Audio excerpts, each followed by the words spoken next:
नसीराबाद में IBA primary पास उम्मीदवार offer order न मिलण खिलाफ 32 ॾींहं एहतजाजी मुज़ाहिरो कयो वियो आहे। उम्मीदवारनि आबदा चन्ना, मेहरुनिसा चन्ना, करमुल्ला फुलपोटो, कदीर वाहूचो, PTLF अॻवान अब्दुल वहाब पिरोही, असदुल्लाह चन्ना, गस्टा अॻवान नजीउल्लाह चन्ना ऐं शहरी इतिहाद नसीराबाद अॻवान इनायत तुनियो जी अॻवाणीअ में 32 ॾींहं एहतजाज कयो वियो आहे।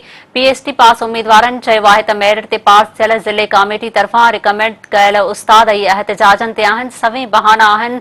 सुस्ती नाअहलीअ सबबि उम्मीदवारनि रोडनि ते सरापा एहतजाज बणियल आहिनि। हुननि मुतालबो कयो आहे त जेकॾहिं महीने अंदरि ऑफर ऑर्डर जारी न कया विया त कोर्टुनि जो दरवाज़ो खड़काईंदासीं। रहियल उम्मीदवारनि खे जल्द इज़ जल्द ऑफर ऑर्डर ॾेई खेनि परेशानियुनि खां बचायो वञे। ॿी सूरत में एहतजाज जारी रहंदो। एहतजाज में उम्मीदवारनि सां गॾु नारी जमहूरी महाज़ नसीराबाद, पीपुल्स पार्टी शहीद भुट्टो अॻवान ग़ुलाम मुस्तफ़ा कल्होड़ो, अवामी वर्कर्स पार्टी अॻवान मुर्तज़ा नूनारी, क़ौमी अवामी तहरीक ऐं ॿियनि सियासी समाजी धुरियुनि शिरकत कई।